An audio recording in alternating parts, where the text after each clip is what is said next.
Next Bharat की पूरी team को मेरा नमस्कार।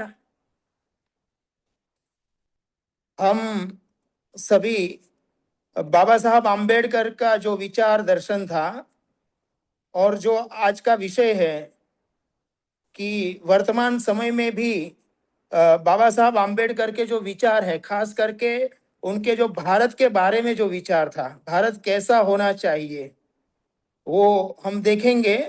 तो ध्यान में आता है जब बाबा साहब आम्बेडकर का पूरा विचार दर्शन हम देखते हैं तो एक बात तो बहुत स्पष्ट है कि बाबा साहब आम्बेडकर का जो पूरा व्यक्तित्व है, ये एक प्रकार से एक महासागर जैसा, सूर्य जैसा उनका व्यक्तित्व है।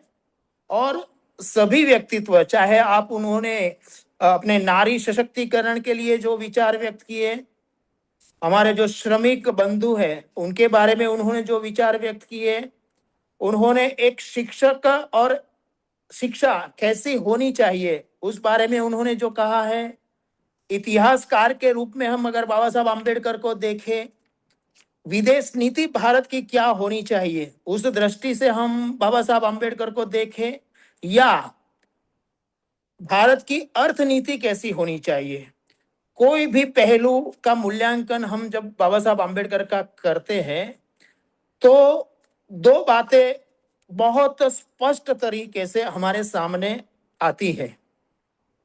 एक, बाबा साहब आम्बेडकर का पूरा जो जीवन था, वो जीवन समाज का जो पीड़ित वर्ग है, शोषित वर्ग है, जिसे न्याय और अधिकार से वंचित कर दिया था, ऐसे समाज के लिए, ऐसे लोगों के लिए उन्होंने अपना पूरा जीवन समर्पित कर दिया।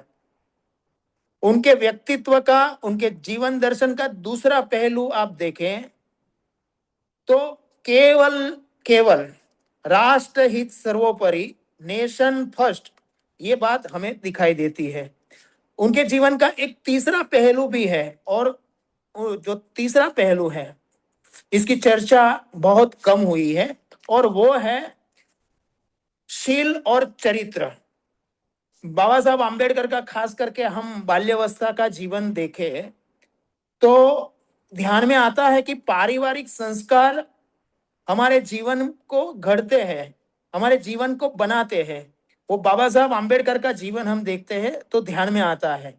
स्वयं बाबा साहब आम्बेडकर ने भी, जब उनका नाम पूरी देश दुनिया में हो गया, तब भी उन्होंने सार्वजनिक स्तर पर कहा था कि आज मैं जो भी कुछ हूं वो बाल्यावस्था में मेरे पिताजी ने जो मुझे संस्कार दिया था उसी के कारण मैं दुनिया में नाम कमा सका। उन्होंने स्वयं कहा कि हमारे घर में एक नियम था कि सुबह पिताजी श्लोक गाते थे, कबीर के भजन गाते थे, ज्ञानेश्वर के दोहा गाते थे, और शाम को हमारा एक नियम था और नियम में किसी को छूट नहीं थी, और वो थी ज्ञानेश्वरी गीता का हर रोज एक श्लोक पठन करना, सब मिलकर गाना, और बाद में भजन होता था, और इसके बाद ही हमें भोजन मिलता था।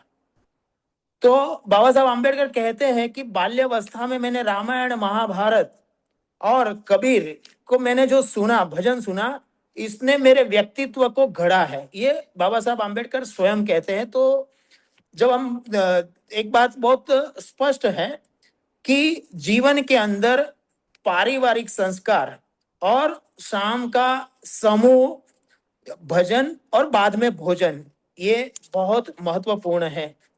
अब हम बाबा साहब आम्बेडकर के बाल्यावस्था का जो उनका एक एक कटु अनुभव हम बोल सकते हैं, इसमें तो बहुत नहीं जाते क्योंकि बाल्यावस्था की बात करेंगे तब तो ही 30 मिनट तो ऐसे ही पूरी हो जाएंगी। मगर देश हित के बारे में बाबा साहब आम्बेडकर क्या सोचते थे, तो बाबा साहब आम्बेडकर जब कोलंबिया यूनिवर्सिटी में पढ़ रहे थे उस समय उन्होंने एक निबंध लिखा, भारत में जातियां। उस निबंध में बाबा साहब आम्बेडकर लिखते हैं कि भारत में रहने वाला प्रत्येक भारतीय के शरीर के अंदर एक ही रक्त प्रवाहित है। बाबा साहब आम्बेडकर एक तो बात ये लिखते हैं कि सब में एक ही रक्त है, बाबा साहब अम्बेडकर दूसरी बात लिखते हैं कि सांस्कृतिक स्तर पर भारत एक है। तीसरी सबसे महत्वपूर्ण बाबा साहब अम्बेडकर लिखते हैं और आज भी इतने ही महत्वपूर्ण और रिलेवेंट है। बाबा साहब अम्बेडकर लिखते हैं कि रक्त एक है, सांस्कृतिक स्तर पर एक है, मगर सामाजिक स्तर पर हम एक नहीं है। तो भारत सामाजिक स्तर पर एक होगा तभी ये गुलामी की जो जंजीर है उससे मुक्त होगा। और जो राष्ट्र सामाजिक स्तर पर एक नहीं होता वो राष्ट्र गुलामी की जंजीरों में बहुत जल्द जकड़ जाता है। तो एक अर्थ में बाबा साहब हम अम्बेडकर हमें सामाजिक एकता, समरसता और एकात्मता की बात करते हैं। बाबा साहब अम्बेडकर जब सभी डिग्रियां लेकर भारत में आए उसके बाद उन्होंने जनवरी 1920 में मूक नायक करके एक सामयिक उन्होंने प्रारंभ किया। वो सामयिक आप पढ़ेंगे तो ध्यान में आता है कि ये मतलब राष्ट्रीय स्वयंसेवक संघ की स्थापना तो विजयादशमी 1925 में हुई। उसके बाद हम हिंदू राष्ट्र शब्द लोगों के ध्यान में आया, मगर 1920 में मूक नायक में ही बाबा साहब अम्बेडकर ने हिंदू राष्ट्र शब्द का प्रयोग किया है। बाबा साहब अम्बेडकर सामयिक में लिखते हैं, उन्होंने नाव का उदाहरण दिया है कि हम सभी भारत में रहने वाले लोग एक ही नाव के यात्री हैं। अगर इस नाव के अंदर किसी एक व्यक्ति ने भी छेद किया तो हम सभी डूबेंगे। एक अर्थ में बाबा साहब अम्बेडकर हमें चेतावनी देते हैं कि केवल हमें राष्ट्र का विचार करना चाहिए। इस राष्ट्र के साथ किसी ने भी गद्दारी की तो उसका परिणाम सारे राष्ट्र को भुगतना पड़ेगा। एक बात ये लिखते हैं बाबा साहब अम्बेडकर।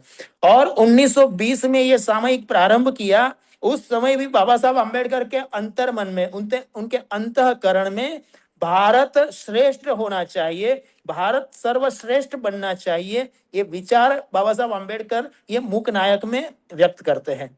और बाबा साहब अम्बेडकर जापान का उदाहरण देते हैं। 1920 में भी जापान समग्र संसार में विकास की दौड़ में नंबर 1 था। बाबा साहब अम्बेडकर लिखते हैं कि जापान में भी जाति व्यवस्था थी। जापान में समुराई नाम की जो जाति थी वो अपने आप को सर्वोच्च मानती थी और बाकी जातियों पर वो डोमिनेट करती थी। मगर जब जापान में रहने वाले जापानीज को लगा और स्वयं ये जो समुराई नाम की जो जाति है उनका जो जातिगत अहंकार था, मिथ्याभिमान था, वो भी उन्होंने स्वीकार किया और कहा कि हमारे ये जातिगत अहंकार के कारण जापान विकास की दौड़ में पिछड़ गया। और समुराई जो जाति थी उन्होंने अपना जातिगत अहंकार छोड़ दिया और जापान में रहने वाला प्रत्येक जापानी मेरा भाई है, ये भाव लेकर जापान निकला और समग्र दुनिया में विकास की दौड़ में नंबर 1 पर पहुंच गया। बाबा साहब अम्बेडकर इतना लिखने के बाद बाबा साहब अम्बेडकर का जो सपना है, उनका अंतर्मन की जो वेदना है और उनके मन मस्तिष्क में जो भाव है वो बाद में वो लिखते हैं। इतना जापान का लिखने के बाद बाबा साहब अम्बेडकर लिखते हैं कि क्या भारत दुनिया में जापान की तरह सर्वश्रेष्ठ नहीं बन सकता। एक अर्थ में बाबा साहब अम्बेडकर हमारे सामने एक प्रश्न रखते हैं कि क्या भारत सर्वश्रेष्ठ, एक अर्थ में परम वैभव नहीं प्राप्त कर सकता। ये बाबा साहब अम्बेडकर का 1920 में उनका ये सपना है, 1916 में उनका ये सपना है। और एक बात मूक नायक में बाबा साहब अम्बेडकर ये भी लिखते हैं कि आप किसी जापानी को पूछेंगे तो कहेगा कि मैं जापानी हूं, किसी फ्रेंच को पूछेगा तो वो फ्रेंचीज बताएगा, अगर किसी जर्मन को पूछेगा तो जर्मन बताएगा, किसी इंग्लैंड वाले को पूछेंगे तो वही अपने देश का बताएगा। मगर भारत में जब तक कोई कहे कि मैं हिंदू हूं, मगर जब तक उसकी जाति जानने की उनकी जो इच्छा होती है वो पूर्ण नहीं होती, तब तक उनका सवाल जारी रहता है।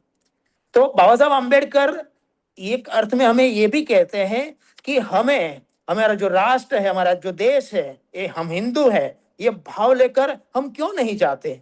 ये बात बाबा साहब आम्बेडकर 1920 में लिखते हैं।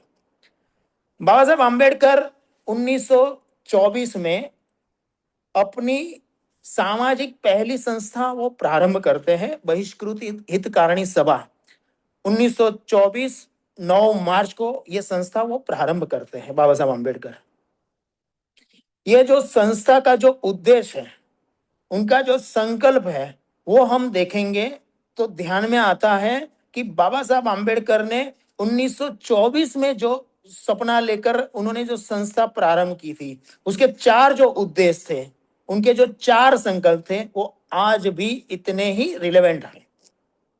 और दूसरा, ये संस्था बाबा साहब आम्बेडकर ने प्रारंभ की और बाल्यावस्था में उनको जो कटु अनुभव हुए थे, वो हम देखें तो ध्यान में आता है कि बाबा साहब आम्बेडकर हमेशा जीवन के अंदर सकारात्मक भाव लेकर आगे बढ़े, क्योंकि बाबा साहब आम्बेडकर जानते थे कि अगर जीवन में सफल होना है, समाज को आगे बढ़ना है, तो सकारात्मक भाव, पॉजिटिविटी बहुत जरूरी है। और इसीलिए बाल्यावस्था में कटु अनुभव होने के बावजूद भी बाबा साहब आम्बेडकर ने अपनी ये पहली संस्था प्रारंभ की।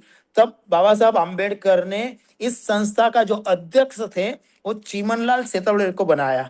वो स्वयं ब्राह्मण जाति के थे और इस संस्था में जो भी पदाधिकारी थे, वो सभी हिंदू समाज की अलग अलग जाति से थे और सभी उच्च वर्ग से आते थे। तो बाबा साहब आम्बेडकर मानते थे और वो चाहते थे कि समाज की सामूहिक शक्ति के आधार पर ही हम आगे बढ़ सकते हैं। अब इस संस्था के 4 संकल्प क्या थे? पहला संकल्प था कि छात्रावास और ग्रंथालयों की स्थापना करनी गांव गांव में। संस्था का दूसरा उद्देश्य था, जो मैंने प्रारंभ में बताया कि बाबा साहब आम्बेडकर के जीवन में क्या सबसे महत्वपूर्ण था और उन्होंने ये अपनी पहली संस्था बनाई, तब उसका दूसरा उद्देश्य उन्होंने रखा कि संस्कार केंद्रों की स्थापना करना। ये उनका दूसरा संकल्प था। तीसरा इस संस्था का संकल्प था और वो था कि जो युवा वर्ग है, वो उस समय भी 1924 में भी बाबा साहब अम्बेडकर मानते थे कि केवल सरकारी नौकरी से ही युवा वर्ग का भला नहीं होगा। और इसीलिए उन्होंने अपनी ये जो संस्था थी, उसका तीसरा उद्देश्य रखा था और वो था युवाओं को छोटा मोटा कारोबार अपने पैरों पे प्रारंभ कर सके, इसके लिए युवाओं को प्रशिक्षित करना, रोजगार शुरू कर सके, इसके लिए। चौथा बाबा साहब आम्बेडकर का जो संकल्प था, वो था कि जिसके भी पास छोटी भी, थोड़ी भी कृषि लायक जमीन है, तो थोड़ी जमीन में भी ज्यादा से ज्यादा उत्पादन कैसे लिया जा सके, उसके लिए किसानों को प्रशिक्षित करना, ये चौथा उद्देश्य था। तो बाबा साहब आम्बेडकर की सोच जो थी, वो थी कि समाज का जो वर्ग है, वो अपने पैरों पे खड़ा हो। एक अर्थ में बाबा साहब आम्बेडकर निर्भरता की नींव 1924 में बाबा साहब आम्बेडकर रखते हैं। दूसरा, बाबा साहब आम्बेडकर का कुछ बातें हम देखें तो ध्यान में आती है कि उनका जो शरीर था वो एकदम मजबूत था। तो उसकी फोटो भी है कि बाबा साहब आम्बेडकर नियमित योगा करते थे, उपवास रखते थे और उनका उनके जो पारिवारिक, जो हम सब की एक देवी होती है, कुल देवी होती है, तो बाबा साहब आम्बेडकर की जो कुल देवी थी, वो भवानी माँ थी। और इसीलिए, और उनका जो पैतृक जो गांव था आंबेवड़कर, उस गांव के अंदर उनके जो पूर्वज थे, वो वर्ष में एक दिन भवानी की शोभा यात्रा निकलती थी।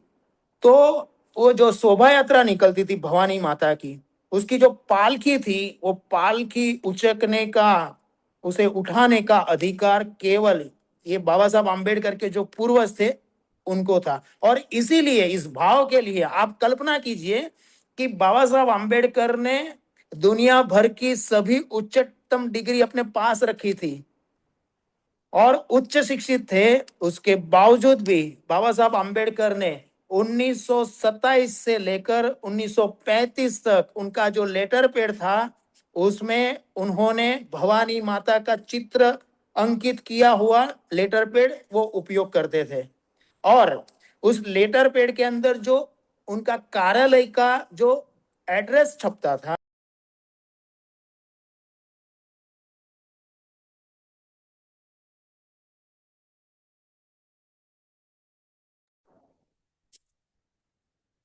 अब आप आगे देखिए, बाबा साहब आम्बेडकर 1928-27 में महाड़ सत्याग्रह प्रारंभ करते हैं।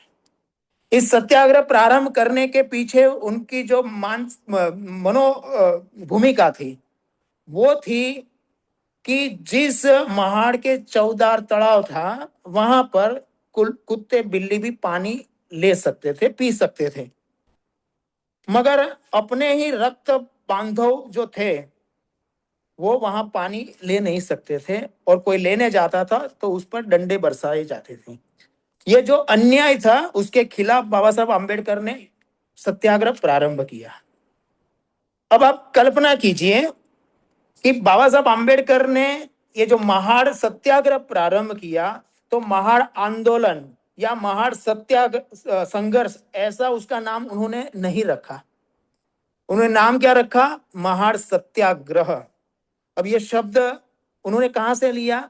स्वयं बाबा साहब आम्बेडकर ने महाड़ की धरती पर से जो प्रवचन दिया उसमें उन्होंने स्वयं कहा है, बाबा साहब आम्बेडकर ने, कि जो सत्याग्रह शब्द है वो मैंने भगवत गीता से लिया है और भगवत गीता जो है वो न्याय अन्याय पर रचित ग्रंथ है और इसीलिए हमारे साथ जो अन्याय हुआ है वो प्रदर्शित करने के लिए मैंने ये सत्याग्रह शब्द लिया है और उसकी प्रेरणा मैंने भगवत गीता से ली है। एक बात ये बाबा साहब आम्बेडकर कहते हैं। दूसरी बात बाबा साहब आम्बेडकर कहते हैं कि ये जो छुआछूत नाम की जो मानसिक बीमारी है इसके कारण अछूत समाज को तो नुकसान हुआ ही, साथ साथ जो तथाकथित सवर्ण समाज है उसको भी नुकसान हुआ। इतना कहने के बाद बाबा साहब आम्बेडकर कहते हैं कि इन दोनों को तो नुकसान हुआ ही, मगर सबसे अधिक नुकसान इस राष्ट्र को हुआ। ये बाबा साहब आम्बेडकर कहते हैं। तो उनके अंतर मन में ये छुआछूत की जो मानसिक बीमारी थी उसके कारण नुकसान किसे हुआ? तो सबसे अधिक नुकसान इस राष्ट्र को हुआ, ये बाबा साहब आम्बेडकर कहते हैं। बाबा साहब आम्बेडकर का जो पूरा संघर्ष है वो क्या है? वो संघर्ष है कि जो हिंदू समाज जो खंड जातिवाद के जो खंड खंड में विभाजित है वो जातिवाद मिटनी चाहिए। ये जो चातुर्वर्ण आधारित जो समाज रचना है वो मिटनी चाहिए और एक वर्णीय समाज बनना चाहिए। ये बाबा साहब आम्बेडकर का पूरा जो हम जीवन संघर्ष देखते हैं तो ध्यान में आता है। बाबा साहब आम्बेडकर कहते हैं कि ये जो हिंदू समाज है ये 4 मंजिला इमारत है और 4 मंजिला इमारत में एक मंजिल से दूसरी मंजिल में जाने के लिए सीढ़ी ही नहीं है। चौथी मंजिल पर रहने वाला, ऊपरी मंजिल पर रहने वाला व्यक्ति चाहे कितना भी निकम्मा हो, चाहे कितना भी चरित्रवान हो, चाहे कितना भी बुद्धिहीन हो, वो नीचे नहीं जा आ सकता। और निचली मंजिल वाला चाहे कितना भी बुद्धिमान हो, चाहे कितना भी चरित्रवान हो, वो ऊपर नहीं जा सकता, क्योंकि चारों के अंदर एक दूसरे में जाने के लिए सीढ़ी ही नहीं। तो बाबा साहब आम्बेडकर का जो पूरा जीवन का संघर्ष है वो ये जो असमान जो मंजिल है उसे ध्वंस करके एक वर्णीय संगठित हिंदू समाज रचना, ये बाबा साहब आम्बेडकर का जीवन का उद्देश्य है। वो स्वयं कहते भी हैं, जब उन्होंने महाड़ सत्याग्रह प्रारंभ किया, कालाराम मंदिर का सत्याग्रह किया, उसके बावजूद भी उस समय का जो हिंदू समाज था, खास करके जो जातिगत अहंकार के अंदर जो चूर थे ऐसे लोगों में, तब उन्होंने हताश होकर बाबा साहब आम्बेडकर ने 1935 में अक्टूबर में येवला की धरती पर उन्होंने एक संकल्प लिया कि मैं जिस हिंदू समाज में जन्मा हूं वो जन्म लेना मेरे हाथ की बात नहीं थी, मगर मरना मेरे हाथ की बात है, इसलिए मैं इस हिंदू समाज में मरूंगा नहीं। ये उन्होंने संकल्प लिया। उसके बावजूद भी बाबा साहब अम्बेडकर की भूमिका क्या है? बाबा साहब अम्बेडकर ने स्वयं कहा है उस समय भी, ये संकल्प लेने के बाद भी, कि अगर कोई भी हिंदू संगठन का कार्य करेगा तो मैं उसे सहयोग करूंगा। ये बाबा साहब अम्बेडकर कहते हैं। उन्होंने, बाबा साहब अम्बेडकर ने एनिहिलेशन ऑफ कास्ट नाम की उनकी छोटी सी एक पुस्तिका है, वो पुस्तिका आप पढ़ेंगे तो उस पुस्तक में भी अंत में बाबा साहब अम्बेडकर ने यही कहा है। और आज भी ये बाबा साहब अम्बेडकर का वाक्य इतना ही रिलेवेंट है। बाबा साहब अम्बेडकर क्या कहते हैं इस पुस्तक में, कि हिंदू समाज को संगठित करने का कार्य वो राष्ट्र हित का कार्य है। ये बाबा साहब अम्बेडकर की भूमिका है। साथ साथ बाबा साहब अम्बेडकर ये भी कहते हैं, उन्होंने ठक्कर बापा, जो उस समय के अमृतलाल ठक्कर करके बहुत बड़े समाज सेवी थे, उन बाबा साहब अम्बेडकर ने, उन्होंने उसी समय एक लगभग 8 पेज का एक पत्र लिखा है। उस पत्र के अंदर बाबा साहब अम्बेडकर पत्र तो बहुत पढ़ने जैसा है, बहुत लंबा पत्र है, मगर पत्र के लास्ट पैराग्राफ में बाबा साहब अम्बेडकर लिखते हैं कि ये जो सामाजिक विषमता है वो केवल कानून से हल नहीं होगी, ये आपसी प्रेम आत्मीयता से ही हल होगी ये समस्या। मतलब बाबा साहब अम्बेडकर एक अर्थ में कहते हैं कि कानून से ये हल नहीं होगा, आत्मीयता, समरसता, बंधु भाव, इससे ये समस्या हल होगी। तो बाबा साहब अम्बेडकर की जो भूमिका है वो राष्ट्र हित की भूमिका है, हिंदू समाज एकत्व की उनकी भूमिका है, हिंदू समाज के समरसता की भूमिका है। और उनकी चिंता देखिए आप, कि उस समय उन्होंने एक जो शब्द अभी हमें बार बार सुनते हैं और एक अर्थ में हमारे हिंदू समाज के सामने एक चेतावनी रूप पे है, और वो शब्द है लव जिहाद। बाबा साहब अम्बेडकर ने इसकी भी चर्चा की है और बहुत अच्छी तरह उन्होंने चर्चा की है, और उन्होंने बहिष्कृत भारत, उनका जो सामयिक था, उसमें उन्होंने उल्लेख किया है इसका। उनकी भूमिका क्या है लव जिहाद को लेकर? उस समय एक मालिनी नाम की एक हिंदू युवती थी और बहुत पढ़ी लिखी थी, उन्होंने एक मुसलमान से शादी कर ली, और उस समय काफी उसकी चर्चा हुई, इस घटना की बहुत चर्चा हुई अखबारों के अंदर। बाबा साहब आम्बेडकर के जो शब्द थे वो पढ़कर ही मैं सुनाता हूं, ताकि आपको ध्यान में आए कि बाबा साहब आम्बेडकर की हिंदू समाज को लेकर कैसी चिंता है। बाबा साहब आम्बेडकर लिखते हैं कि एक सुशिक्षित हिंदू स्त्री ने एक मुसलमान के साथ विवाह किया, जिसकी चर्चा समाज पत्रों में हो रही है और काफी हो हल्ला हो रहा है। हिंदू समाज पर आकाश गिर पड़ेगा, कुछ लोगों को ऐसा ही लग रहा है, इस प्रकार की चर्चा हो रही है। आज 2 महीना हो गया है मगर इसकी चर्चा थम नहीं रही है, हर एक के जबान पर यही विषय है। बाबा साहब अम्बेडकर लिखते हैं कि इतना हंगामा हुआ है, अगर इतना हंगामा एक घटना को लेकर हुआ, मगर जब स्वामी श्रद्धानंद की हत्या हुई तब मराठी अखबारों ने लंबे चौड़े लेख नहीं लिखे थे, अभी लिख रहे हैं, उस समय किसी ने नहीं लिखा था। हिंदू समाज में अब जो व्यापक चर्चा हो रही है, हाय हल्ला हो रहा है, उसकी चर्चा उस समय नहीं हुई थी।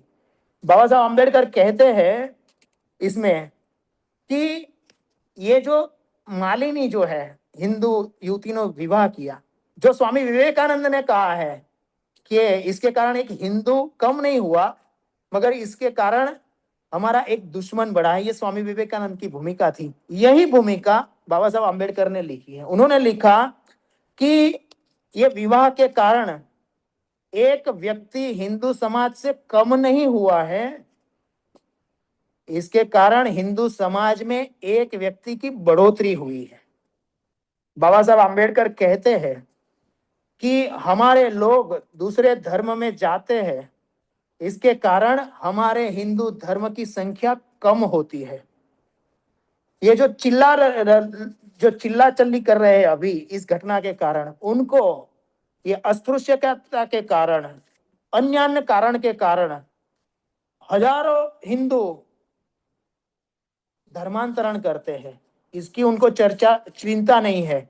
एक घटना से चिंता हो रही है तो चिंता ये हजारों लोग हिंदू धर्म छोड़कर पर धर्म में जा रहे हैं, इसकी भी चिंता करनी चाहिए। बाबा साहब अम्बेडकर ने बहुत अच्छा लिखा है। ये पूरा बहुत लंबा है, मगर कुल मिलाकर हम देखें तो बाबा साहब अम्बेडकर की जो चिंता है वो चिंता ये है कि लव जिहाद के कारण जो हिंदू समाज से एक व्यक्ति कम हो रहा है, इतनी ही चर्चा ये बाकी जो धर्मांतरण के कारण हिंदू समाज से लोग जा रहे हैं उसकी भी हमें चर्चा और चिंता करनी चाहिए। और बाबा साहब अम्बेडकर कहते हैं कि हिंदू समाज से लोग बाहर तो जा रहे हैं, उस समय की चर्चा की है बाबा साहब अम्बेडकर, मगर वो हिंदू अगर वापिस उनको आना है तो उसके लिए मार्ग बंद है। और बाबा साहब अम्बेडकर ने लिखा है कि ये मार्ग हमें खोलना पड़ेगा अगर हिंदू समाज को सशक्त बनाना है।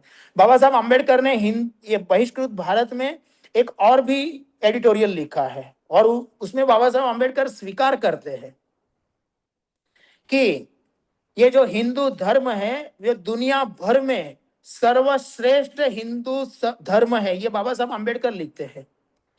बाबा साहब अम्बेडकर ने एक और बात भी लिखी है उसमें कि इस्लामिया धर्म ईसाई धर्म से भी श्रेष्ठ हिंदू धर्म है। और बाद में बाबा साहब अम्बेडकर लिखते हैं मगर इतना सर्वश्रेष्ठ चिंतन हिंदू धर्म का होने के बावजूद भी ये जो चिंतन है वो व्यवहार में नहीं है। तो बाबा साहब अम्बेडकर एक अर्थ में हमें कहते हैं कि जो हिंदू धर्म का सर्वश्रेष्ठ चिंतन है, जहां चींटी की भी चिंता होती है, कुत्ते की भी चिंता होती है, गाय की भी चिंता होती है, ये जो सर्वश्रेष्ठ चिंतन है, यहाँ पक्षी की चिंता होती है, उसी तरह अपने ही जो रक्त बांधव है उसकी भी चिंता होनी चाहिए, ये बाबा साहब अम्बेडकर कहते हैं। बाबा साहब अम्बेडकर ने उस समय हिंदू समाज कैसे सशक्त बन सकता है उसकी भी उन्होंने चर्चा की है। बहिष्कृत ये भारत है उसमें उन्होंने बाबा साहब अम्बेडकर ने उसमें लिखा है, उस समय बाबा साहब अम्बेडकर लिखा है कि ये जो जातिगत सरनेम है वो निकाल देनी चाहिए और केवल नाम ही होना चाहिए। और उन्होंने कहा है आप किसी मुसलमान से पूछेंगे तो मुसलमान बताएगा, आप किसी ईसाई से पूछेंगे तो ईसाई बताएगा, मगर आप किसी हिंदू से पूछेंगे तो अपनी जाति बताएगा। और इसीलिए बाबा साहब अम्बेडकर कहते हैं कि हमें भी ये हमारी जो सरनेम है वो निकाल देनी चाहिए। ये चर्चा बाबा साहब अम्बेडकर ने 1924-28 तक उन्होंने ये चर्चा की है। अब उनके जीवन का एक और पहलू हम देखते हैं, जो मैंने बात की कि येवला में उन्होंने संकल्प तो लिया और उस समय उनको अलग अलग जो मुस्लिम धर्म है, ईसाई मत है, पादरी बाबा साहब अम्बेडकर को मिले और उन्होंने बाबा साहब अम्बेडकर को कहा कि आप जितना डॉलर चाहे उतना ले लीजिए, आप ईसाई बन जाइए। मगर बाबा साहब अम्बेडकर ने उनके अंतर्मन में जो राष्ट्र हित सर्वोपरि था और भारत माता के प्रति उनकी जो भक्ति भाव था, इसका दर्शन हमें यहाँ दिखाई देता है। उन्होंने ईसाई मत स्वीकार नहीं किया। जब हैदराबाद के निजाम ने उनको 5 करोड़ देने की, उस समय के 5 करोड़ देने की जब बात की, उन्होंने उसे भी ठुकरा दिया और उन्होंने महात्मा गांधी को एक वचन दिया था कि मैं कभी भी हिंदू समाज और इस राष्ट्र को थोड़ा भी अहित हो ऐसा मैं कभी कोई कदम नहीं उठाऊंगा। और यही जो महात्मा गांधी को उन्होंने वचन दिया था, यही वचन बाबा साहब अम्बेडकर ने 1956 में निभाया भी। अब 1935 में बाबा साहब अम्बेडकर ने संकल्प तो लिया कि मैं हिंदू समाज में मरूंगा नहीं, मगर उनके अंतर्मन में जो भाव था वो कभी भी उन्होंने मिटाया नहीं। उसके बाद भी उन्होंने सार्वजनिक स्तर पर उन्होंने कहा है कि मेरे पिताजी कट्टर हिंदू थे और उन्होंने थॉट्स ऑन पाकिस्तान जो लिखा, मैं नेक्स्ट भारत के सभी को बताना चाहूंगा, खास करके जो उसके संचालक हैं, कि ये जो थॉट्स ऑन पाकिस्तान है, ये इसी पुस्तक पर एक बार चर्चा रखनी चाहिए, क्योंकि मैं उसमें बहुत ज्यादा नहीं जाता, क्योंकि उस पर भी हम घंटों बोल सकते हैं, मगर ये पुस्तक सभी को पढ़नी चाहिए। इस पुस्तक के अंदर बाबा साहब आम्बेडकर ने हमारे 5,000 से ज्यादा जो मंदिर तोड़कर मस्जिद बनाई, उसकी चर्चा बाबा साहब आम्बेडकर ने की है।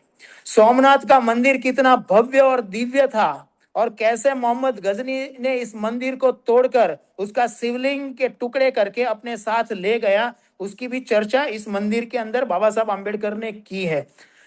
उन्होंने दिल्ली के जो जामा मस्जिद है, वो मस्जिद तोड़कर किस प्रकार ये जो मस्जिद है जामा मस्जिद, वो लगभग 15 मंदिरों के मलबे से किस प्रकार ये मस्जिद बनाई है दिल्ली की जामा मस्जिद, उसकी भी चर्चा बाबा साहब आम्बेडकर ने की है। और किस प्रकार का इस्लाम का चाल चरित्र है, उसकी चर्चा बाबा साहब आम्बेडकर ने इस पुस्तक में की है। मगर बाबा साहब आम्बेडकर ने जब ये पुस्तक लिख दिया, तब वसंतम व्याख्यानमाला, जो पुणे की एक प्रसिद्ध व्याख्यानमाला है, आप सब जानते हैं, 1942 में उनका व्याख्यान इसी पुस्तक पर था। तब बाबा साहब आम्बेडकर ने कहा कि हिंदू समाज से मेरा कुछ मतभेद है, मगर अगर इस राष्ट्र के हित पर जरा भी आंच आई तो मैं मेरे अंतिम बूंद तक लड़ूंगा राष्ट्र के लिए। ये बात बाबा साहब आम्बेडकर ने की। दूसरी बात बाबा साहब आम्बेडकर ने उसी समय की है। नासिक जिले का सटाना नाम का एक छोटा सा गांव है। उस गांव के अंदर 5,000, उस समय का शब्द है इसलिए मैं प्रयोग करता हूं, कि बाबा साहब आम्बेडकर के सामने 5,000 की संख्या में अछूत बांधव बैठे थे। बाबा साहब आम्बेडकर ने इस 5,000 जो अछूत बांधव थे उनको एक सवाल पूछा। उन्होंने सवाल पूछा कि आपके गांव पर मान लो कि अगर पठानों ने हमला किया तो आप आपके गांव की रक्षा कैसे करेंगे? ये बाबा साहब आम्बेडकर सवाल पूछते हैं।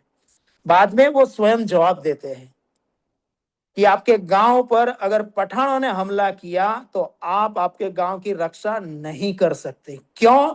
क्योंकि आपको तो छोटा सा शस्त्र उठाने का भी अधिकार नहीं है। उस बाबा साहब आम्बेडकर एक छोटा सा गांव का इस प्रकार उदाहरण देने के बाद बाबा साहब आम्बेडकर आगे बोलते हैं कि जिस प्रकार पठानों के हमले से आप आपके गांव की रक्षा नहीं कर सकते, उसी प्रकार इस राष्ट्र की रक्षा भी नहीं हो सकती। क्यों?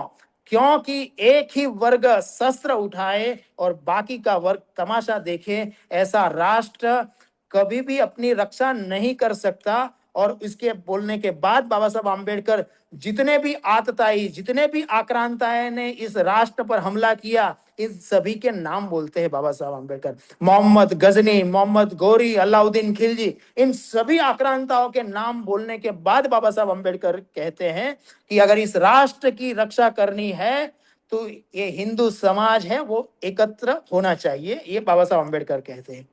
अब बाबा साहब आम्बेडकर भारत किस प्रकार एक स्वाभिमानी, एक सशक्त, एक समृद्ध और समरस बने, तो बाबा साहब आम्बेडकर मानते हैं, उस समय भी उनकी कल्पना थी कि केवल कृषि के आधार पर ही ये राष्ट्र महाशक्ति नहीं बनेगा। अगर राष्ट्र को महाशक्ति बनना है तो स्वयं के उद्योग प्रारंभ करने चाहिए, और उद्योगों के लिए क्या चाहिए? तो पानी और बिजली ये चाहिए। तो 1945 में बाबा साहब आम्बेडकर ने हमारी जितनी भी नदियां हैं उस नदियों पर डैम बनने चाहिए, उसकी एक योजना बाबा साहब आम्बेडकर ने प्रस्तुत की। और जब ये डैम बने तो उसके कारण क्या होगा कि हमारी पीने की पानी की समस्या हल होगी। दूसरी, कृषि को पानी मिलेगा। और तीसरा, इस राष्ट्र का औद्योगिकरण होगा। तो बाबा साहब आम्बेडकर की कल्पना है कि अगर राष्ट्र को समृद्ध करना है, अगर राष्ट्र को स्वाभिमानी बनाना है, तो इतनी बातें बहुत जरूरी है। बाबा साहब आम्बेडकर जैसे मैंने कहा कि बाबा साहब आम्बेडकर के अंतर्मन के अंदर हमेशा हिंदू समाज का हित ही प्रवाहित था। और इसीलिए बाबा साहब आम्बेडकर ने जब संविधान बनाया और संविधान बनाने के बाद जब उन्होंने हिंदू कोड बिल प्रस्तुत किया, तो हिंदू कोड बिल किसे लागू होने वाला था? तो हिंदुत्व की जो एक परिकल्पना है, जिसमें बौद्ध भी आते हैं, सिख भी आते हैं। तो ये जो हिंदू कोड बिल था वो केवल मुस्लिम और ईसाई को लागू नहीं होने वाला था, मगर ये जो सिख, बौद्ध और बाकी सभी, इन सभी को ये लागू होने वाला था। तो बाबा साहब आम्बेडकर की जो संकल्पना थी वो हिंदू समाज की, हिंदू धर्म की, वो बहुत विशाल थी। बाबा साहब आम्बेडकर ने मैं संविधान के अंदर बहुत नहीं जाता, क्योंकि ये भी एक अलग विषय बन सकता है। मगर खास करके बाबा साहब आम्बेडकर ने जब हमारी लोकसभा की पहला चुनाव जब था, उस समय बाबा साहब आम्बेडकर ने अपना पत्र प्रस्तुत किया था। ये पत्र जो था ना, उसकी कुछ बातें हैं वो देखने जैसी है कि बाबा साहब आम्बेडकर की जो कल्पना थी वो क्या थी, कैसी थी। तो उन्होंने कहा है, बाबा साहब आम्बेडकर ने, कि एक तो जो जनसंख्या है वो नियंत्रण करनी चाहिए और कठोरता से करनी चाहिए। ये बाबा साहब आम्बेडकर ने स्वयं ये संकल्प पत्र उन्होंने तैयार किया था। क्योंकि अगर जनसंख्या देश की होगी तो ये राष्ट्र के लिए बहुत बड़ा खतरा बन सकती है, ये बाबा साहब अम्बेडकर मानते थे। दूसरा, वो मानते थे कि जनसंख्या अधिक होने से सरकार की जो भी कल्याणकारी योजना होगी वो विफल होगी, ये बाबा साहब अम्बेडकर मानते थे। बाबा साहब अम्बेडकर दूसरा उसमें बात करते हैं कि हमारी जो विदेश नीति होती है, ये विदेश नीति राष्ट्र हित सर्वोपरि ध्यान में रखकर ही करनी चाहिए, क्योंकि विदेश नीति के अंदर केवल उसमें बातें करनी होती है, अंततोगत्वा राष्ट्र हित क्या होता है वही हमें देखना चाहिए। बाबा साहब आम्बेडकर उसमें एक तीसरी बात भी कहते हैं, और वो आज तक सभी के घोषणा पत्र में वो बात नहीं है, मगर बाबा साहब आम्बेडकर के घोषणा पत्र में वो बात थी, और वो थी कि इस राष्ट्र के जो शत्रु है, गद्दार है, उनको कठोरता से कठोर हमें दंड देना चाहिए। ये बात बाबा साहब आम्बेडकर ने लिखी है उसमें। तो इस प्रकार इस घोषणा पत्र पढ़ने जैसा है कि राष्ट्रहित क्या होता है और राष्ट्रहित सर्वोपरि क्या होता है, ये सारी कल्पना बाबा साहब आम्बेडकर ने उसमें की है। उसमें बाबा साहब आम्बेडकर ने स्वदेशी आधारित, खास करके ग्रामीण आधारित उद्योगों को प्रोत्साहन देना चाहिए, इसकी भी बात बाबा साहब आम्बेडकर ने इसमें की है। अब एक और पहलू मैं बाबा साहब आम्बेडकर का लेकर मैं मेरी बात समाप्त करूंगा, और वो है राष्ट्रीय स्वयंसेवक संघ और बाबा साहब आम्बेडकर के संबंध। ऐसे अनेक बाबा साहब आम्बेडकर के विचार थे जो संघ में उनको देखने को मिले, और वो सबसे महत्वपूर्ण है राष्ट्रहित सर्वोपरि, संस्कृत राष्ट्रभाषा होनी चाहिए, हिंदू समाज संगठित होना चाहिए, ये सारी बात बाबा साहब आम्बेडकर मानते थे। और इसीलिए बाबा साहब आम्बेडकर अगस्त 1939 को बाबा साहब आम्बेडकर पूना के प्रवास में थे, और उस समय उनके बाबा साहब आम्बेडकर के एक चुस्त अनुयायी थे, और वो बाबा साहब आम्बेडकर की जो पार्टी थी, पॉलिटिकल पार्टी, उसके वो सदस्य भी थे बाला साहब साळुंखे, जो बाद में पूना के नजदीक एक असेंबली थी उस समय की लोकसभा सीट, वहां से वो चुनाव भी लड़े थे और जीते भी थे, बाला साहब साळुंखे। तो बाबा साहब आम्बेडकर का जब भी पूना प्रवास रहता, ये बाला साहब साळुंखे उनके साथ रहते थे, और वो डायरी लिखते थे उस समय। उन्होंने, बाला साहब साळुंखे ने अपनी डायरी में लिखा है कि आज मतलब 19 अगस्त को बाबा साहब आम्बेडकर पूना आए। आज दोपहर को हम गडकरी के बंगले पर संघ संस्थापक के बी हेडगेवार को मिलने के लिए गए। वहां पर दोनों के बीच संवाद हुआ, और उस समय हेडगेवार ने बाबा साहब को कहा कि यहाँ पूना की जो भावे स्कूल है, उस स्कूल के अंदर संघ का शिविर लगा है, तो आप शिविर में आइए। बाबा साहब आम्बेडकर का एक और कार्यक्रम था, वो कार्यक्रम उन्होंने कैंसिल किया और शाम को बाबा साहब आम्बेडकर भावे स्कूल में गए और वहां पर उनका शिस्त और संगठन, इस विषय पर उनका बौद्धिक हुआ बाबा साहब आम्बेडकर का। और उस समय बाबा साहब आम्बेडकर की स्वाभाविक उनकी जिज्ञासा थी कि एक संघ हिंदू समाज संगठन की एकता की, समरसता की, समत्व की बात तो करता है, मगर व्यवहार में है कि नहीं, वो जानना चाहते थे।